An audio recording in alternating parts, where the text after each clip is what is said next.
রব্বুল আলামিন বলছেন ওয়াজআলনাহুম আইম্মাতান ইয়াহদুনা বিআমরিনা ওয়া আওহাইনা ইলাইহিম ফিলাল খায়রাত ওয়া ইকামাস সালাতি ওয়া ইতাইজ যাকাত ওয়া কানু লানা আবিদিন।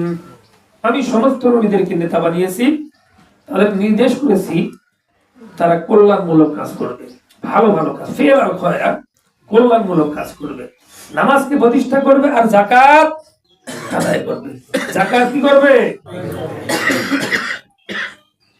নবীগণ ছিলেন নেতা, আর সমস্ত নবীদের নেতাকে হযরত মুহাম্মদ সাল্লাল্লাহু আলাইহি ওয়াসাল্লাম। আল্লাহ কোরআনে একবার না দুইবার নয় 82 জায়গায় বলেছেন, হ্যাঁ, আকামুস সালাত ওয়া আতাউজ যাকাত। নামাজ যেমন ফরজ, যাকাত আদায়টাও ফরজ। অন্য আয়াতে আল্লাহ জোর জুলুম করে বলছেন খুযু মিন আমওয়ালিহিম সাদাকাতান তুতাহহিরুহুম ওয়া তুযাক্কিহিম বিহা। তাদের থেকে মাল উসুল করে, সম্পদ উসুল করে, যাকাতকে উসুল করে তাদেরকে পবিত্র করে দাও। তার মানে যে মালের কি হয় না, যাকাত দেওয়া হয় না, ওটা কি নাপাক, ওটা কি অপবিত্র, ওটা কি অপবিত্র। আর ওইটা যে খাইতেছে ওটা কি করতেছে, নাপাক খাচ্ছে, নাপাক খাচ্ছে, পিঠ পেটে আগুন ঢুকেছে, আগুন আগুন। ছোটখাটো বিষয় নিয়ে আমাদের অনেক কথা হয়, কিন্তু আল্লাহর এত বড় একটা অর্ডার, নামাজকে কায়েম করো, যাকাতকে আদায় করো, এখানে আমরা সবাই খুবই নীরব। হ্যাঁ, আচ্ছা। আল্লাহ রাব্বুল আলামিন বলছেন, হযরত ইসমাঈল আলাইহিস সালাম বলেছেন, এই কথা আল্লাহ কোরআনে কোট করে দিলেন, ওয়া কানা ইয়া'মুরু আহলাহু বিস-সালাতি ওয়াজ-যাকাতি ওয়া কানা ইনদা রাব্বিহি মারদিয়া। সে তার স্বজনদেরকে নামাজ এবং যাকাতের নির্দেশ করত। হযরত ইসমাঈল আলাইহিস সালাম তিনি ছিলেন বিশেষ মর্যাদার অধিকারী, এত বড় একজন নবী, তাকেও নির্দেশ করা হলো তুমি যাকাত আদায় করো, নামাজ প্রতিষ্ঠা করো, আর কি করো, যাকাতকে আদায় করো। কথা একটু জোরে বলবে, আওয়াজ না দিলে কথা আসে। হযরত মুসা আলাইহিস সালাম দোয়া করেছিলেন, আল্লাহ, হে মালিক, আমার কওমের উপরে গজব দিও না। আল্লাহ এই দোয়ার জবাবে, এই প্রার্থনার জবাবে আয়াত নাযিল করলেন, আযাবি উসিবু বিহি মান আশাউ ওয়া রাহমাতি ওয়াসিয়াতু কুল্লি শাই। আল্লাহু আকবার। আমি যাকে চাইবো আমার আযাবে নিক্ষেপ করব, তবে সকল জিনিসের উপর আমার রহমত পরিবেষ্টিত আছে। আমি যাকে চাইবো তাকে আমার আযাবের মধ্যে অবশ্যই ফেলবো, তবে সকল বিষয়ে আমার তো একটা রহমত আছে। ফাসাআকতুবুহা লিল্লাযীনা ইয়াত্তাকুনা ওয়া ইউতুনাজ যাকাতা ওয়াল্লাযীনা হুম বিআয়াতিনা ইউমিনুন। আমি এই রহমত, আমার এই দোয়া, আমার এই করুণা কেবল তাদের জন্যই লিখে রাখবো যারা নামাজ প্রতিষ্ঠা করবে আর যারা যাকাত আদায় করবে। সুবহানাল্লাহ। যারা নামাজকে প্রতিষ্ঠা করবে আর যারা যাকাত আদায় করবে, এদের কারণে, শুধু এদের জন্য আমার রহমত আমি লিখে রাখবো, দয়া লিখে রাখবো। আর যারা করবে না তাদের জন্য কি আছে, সুল্লাতুল্লাহু আলাইহিম যুল্লা, ততক্ষণ পর্যন্ত ওদের উপর লানত বর্ষিত হয়, লানত লানত। নাউযুবিল্লাহ। হযরত ঈসা আলাইহিস সালাম বলেছেন, আমার আল্লাহ কোরআনে কোট করে দিলেন, ওয়াজআলানি মুবারাকান আইনামা কুনতু وأوصاني بالصلاة والزكاة ما دمت حيا। আমি যেখানেই থাকি না কেন আমাকে আদেশ করেছেন, মহান রব্বুল আলামিন আমাকে আদেশ করেছেন নামাজকে প্রতিষ্ঠা করো আর যাকাতকে আদায় করো। এই দুটো জিনিসের ভার আমার উপরে দিয়েছেন। তারপরে বোঝা গেল প্রত্যেকটা নবীর উপরে এগুলো কি ছিল? নামাজ এবং যাকাত কি ছিল? ফরজ। অথচ এত বড় একটা ফরজকে আমরা বেমালুম ভুলে গেছি, বেমালুম ভুলে গেছি। জাতি গোমরা হয়ে আছে, এই ফরজটা আদায় করে না। সব নামাজ কালাম পড়ো, খালি সব মাংনা মাংনা সব। যখন এই সম্পদ আল্লাহ বলতেছেন আমার সম্পদ থেকে দান করো, তখনই সমস্যা। ইয়া আইয়ুহাল্লাযীনা আমানু আনফিকু মিন তাইয়্যিবাতি মা কাসাবতুম ওয়া মিম্মা আখরাজনা লাকুম মিনাল আরদ। তোমরা যে পবিত্র সম্পদ উপার্জন করো আর আমি মাটি থেকে যা দেই, খেয়াল করেন তোমাদের যে হালাল উপার্জন তোমরা করো টাকা পয়সা এগুলো কথা বলছেন, আর আমি জমি থেকে মাটি থেকে যা তোমাদেরকে দিলাম এর থেকে বেঁচে বেঁচে ভালো ভালো জিনিসগুলো আমার রাস্তায় খরচ করো। সুবহানাল্লাহ। ভালো ভালো জিনিসগুলো আমার রাস্তায় খরচ করো। কি খরচ করতে হবে? كلوا من ثمره إذا أثمر وآتوا حقه يوم حصاده। এই ফসল থেকে যে আপনি দান করবেন কতটুকু, তার উৎপাদিত ফসল তোমরা খাও, আর এই ফসলের একটি অংশ কাটার দিনে আমার হক আমাকে দিয়ে দাও। আর হক এটা আল্লাহ। আমার হকটা তুমি আমাকে দিয়ে দাও। কি দিতে হবে? আকাশের বৃষ্টির পানি দিয়া যদি ফসল হয়, যদি তোমার তেমন কোনো খরচ খান্তি না হয়, তাহলে যদি 10 মণ ধান হয়, 10 মণ গম হয়, সরিষা হয়, 1 মণ আমি আল্লাহর রাস্তায় বিলিয়ে দাও।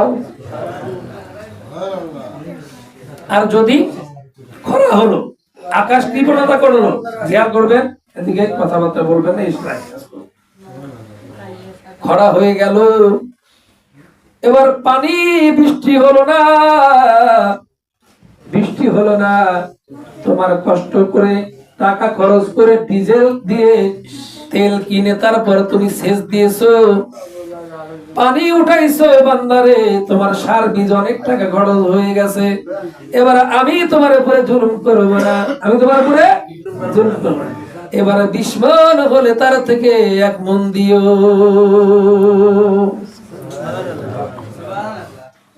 20 মণ হলে 1 মণ দাও।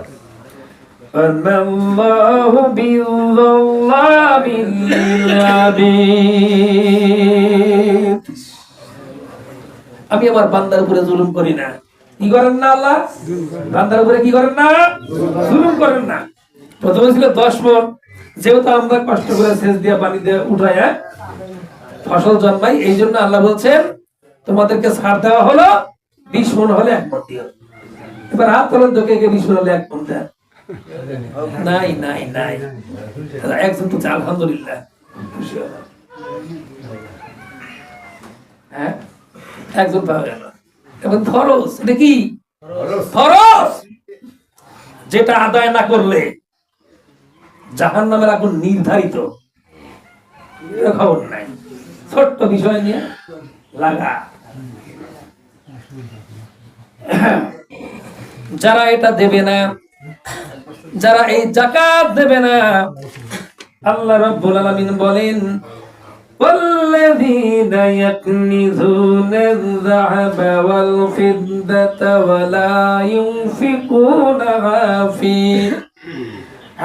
في سبيل الله فبشرهم بعذاب أليم। যারা সোনা রূপা জমা করে, টাকা পয়সা জমা করে, অঢেল সম্পদের মালিক, শুধু টাকা জমা করে আর গুনতে থাকে, গুনে না, গুনতে থাকে। আল্লাহ দি জমা আমালা ওয়াদাদা, মাল জমা করে আর গুনতে থাকে। এরা আমার রাস্তায় খরচ করলো না, এদেরকে লাঞ্ছনাদায়ক শাস্তির সুসংবাদ দিয়ে দাও। লাঞ্ছনাদায়ক শাস্তির কি দাও? সুসংবাদ। লাঞ্ছনাদায়ক শাস্তির সুসংবাদ। এবার শাস্তির কি সুসংবাদ হয় নাকি? শাস্তির সুসংবাদ হয়, দুঃসংবাদ হয়। আল্লাহ রাব্বুল আলামিন সুসংবাদ কেন বলেন? তার মানে হলো মা তার সন্তানকে কন্ট্রোল করতে পারতেছে না।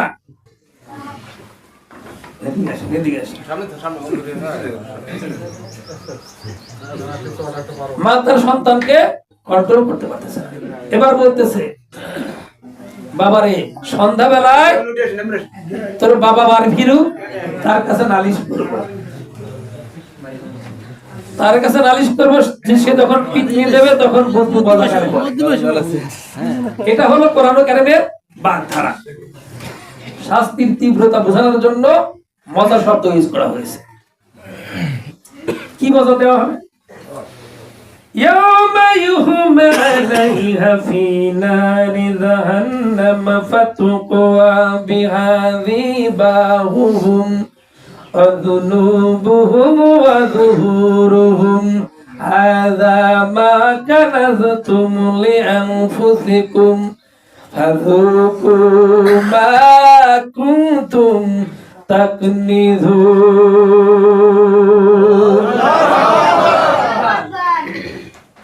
আল্লাহ রাব্বুল আলামিন বলছেন, একদিন এমন সময় আসবে যে এই সোনার উপর টাকা পয়সা যেগুলো গচ্ছিত উঠে গেছে, এই টাকা পয়সা সোনার উপর ধান চাউল এগুলো জাহান্নামের আগুনে জ্বালায়া পোড়ায়া সিল বানানো হবে।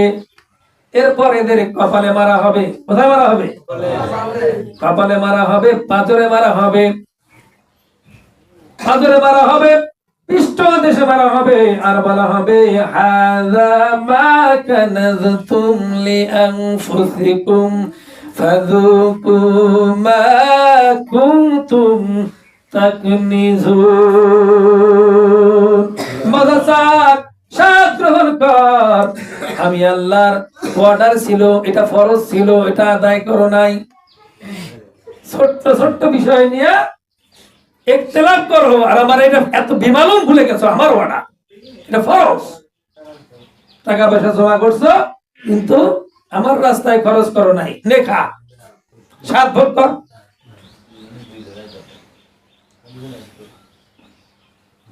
মাল জমা করে আর গুনতে থাকে। আল্লাযী জামা'a মালাহু ওয়া আদাদা, মাল জমা করে আর গুনতে থাকে। টাকা দিলে তো কলিজা পুড়ে যায়। আল্লাহর রাস্তায় টাকা দিতে কলিজা পুড়ে যায় না? আরে কিন্তু আমার আল্লাহ কত সুন্দর করে বলতেছে, মান যাল্লাযী ইউকরিদুল্লাহ করদান হাসানান ফায়ুদাইফু লাহু ওয়া লাহু আজরুন কারীম। আমার বান্দা, আমার রাস্তায় দান করবা, আমারে ধার দেবা, কর্জ দেবা, ঋণ দেবা, আওলাদ দিবা, আমার ব্যাংকে জমা রাখবা, আমি আল্লাহ রাব্বুল আলামিন বহু গুণে তোমাকে বাড়িয়ে দেব। আল্লাহ এত মধুর সুরে বলতেছেন, আমাকে ঋণ দাও, কর্জ দাও, আমি তোমাকে অনেক গুণে কি করব? বাড়িয়ে দেব, অনেক গুণে বাড়িয়ে দেব। আর যদি না দাও কি হবে? শাস্তি দেব, ভয়ঙ্কর শাস্তি দেব। হযরত তানতাবী রাহমাতুল্লাহ আলাইহি তিনি বর্ণনা করেছেন সিরিয়ার ঘটনা। বিদ্যা নিকেতনে পড়ে একজন ছেলে, মাথায় তেমন কোনো বুদ্ধি শুদ্ধি নাই, খুব কম, পড়ার দিকে খুব একটা আগ্রহ নাই, কিন্তু শিক্ষক যা বলেন অক্ষরে অক্ষরে মানার চেষ্টা করেন। এবার নিকেতন ছুটি হয়ে যাবে, শিক্ষক মন্ডলী প্রধান শিক্ষক ডেকে বললেন, বাবারে তোমরা তোমাদের বাড়ি ফিরে যাবে, অবশ্যই হালাল রুজি করার চেষ্টা করবে, আর যদি পারো নিজের বাপের যে পেশা সেই পেশা ফিরে যাবে। অবশ্যই তাকওয়ার সঙ্গে কাজ করো। কিসের সঙ্গে? আল্লাহ ভীরুতা। প্রত্যেকটা কাজে যেন কার ভয় থাকে? আল্লাহ। এবার বাড়ি ফিরে গেছে, মায়ের কাছে বলতেছে, মা গো, আমার আব্বা কি কাজ করতো? মা বলে না, লজ্জায় মা বলে না। বেশ 2-3 দিন পর ধরছে, মা বলতেই হবে, আমার হুজুরের নির্দেশ, বাপের পেশায় ফিরে যেতে হবে। এবার মা বলেছে, বাবা যদি কোনো ভালো কাজ সে করতো তাহলে অবশ্যই বলতাম। ভালো কাজ নয়, চর্যবৃত্তি, কথা বুঝছেন তো? চুরি করা, মানুষের বাড়িতে শীত কেটে কেটে চুরি করতো। এই জন্য তোমাকে আগে কোনোদিন বলি নাই। ঠিক আছে, হুজুর যেহেতু বলেছে বাপের পেশায় ফিরে যেতে, বাপের পেশায় ফিরে যাবো, চুরি হোক আর যাই হোক, কিন্তু তাকওয়ার সঙ্গে। কার সঙ্গে? তাকওয়ার সঙ্গে। এবার চুরির ট্রেনিং নেওয়া শুরু করলো। চুরির ট্রেনিং নেওয়ার পরে চিন্তা করলো প্রতিবেশীর বাড়িতে চুরি করব, কিন্তু না, এটা তো তাকওয়ার বিরুদ্ধে চলে যায়, এটা করা যাবে না। পাশের গ্রামে আছে বিশাল একটা বড় লোক, বড় লোকের বাড়িতে শীত কেটে ঘরে ঢুকেছে। এবার সোনা চাঁদি যা যা আছে সব নামাইছে। পাশে দেখে একটা খাতা বইয়া রয়েছে, ওই খাতা ভালো করে খুলে দেখে এই বেচারা 1 দিন 2 দিন নয়, 6 বছরের জাকাত দেয় নাই। কয় বছরের?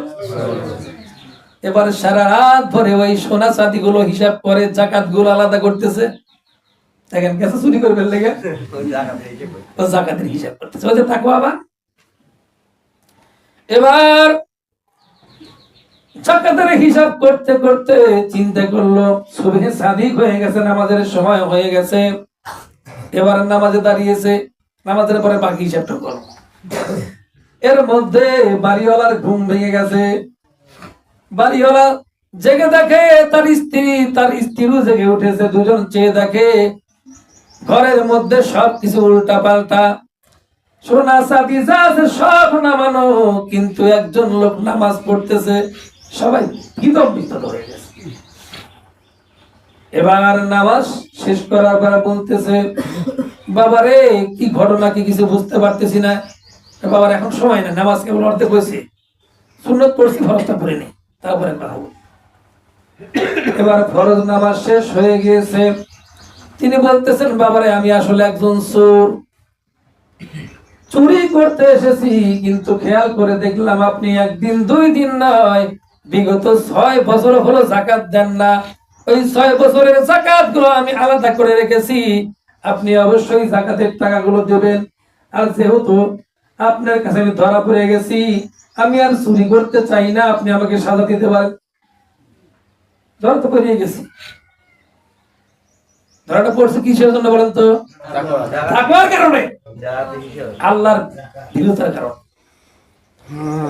এবার বেচারা বুদ্ধিমান ছিল ওই জমিদার, তিনি চিন্তা করলো এটা সাধারণ কোন বালক নয়, সাধারণ কোন বালকের দ্বারা এই কাজ সম্ভব নয়, এটা নিশ্চিত আল্লাহর ওলি। এর কাছেই আমার মেয়েকে বিবাহ দেব। চুরি, এবার জমিদারের মেয়ের সঙ্গে হয়ে গেল বিয়া। রিজিকের মালিক তাহলে কে?